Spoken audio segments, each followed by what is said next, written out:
Hey guys, welcome back to my channel. In today's video, I'm going to show you how to get KineMaster Premium for free in the legit way. You are not using hack or unsafe file. We are going to use the official free trial offer inside the app, and that's it. Let's get started. First, open the Google Play Store or App Store on your phone. Search for KineMaster and install it. When the installation is finished, open the app.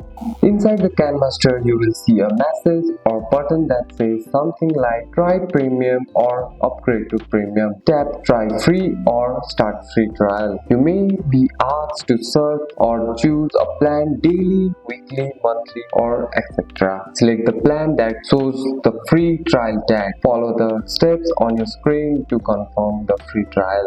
During the free trial, you can use premium feature including extra efforts and assets, no watermark, premium transactions and tools, and many more options. And that's it. That's all for today's video, guys. If you found this video helpful, drop a like and subscribe for more videos. Thanks for watching. See you in the next one.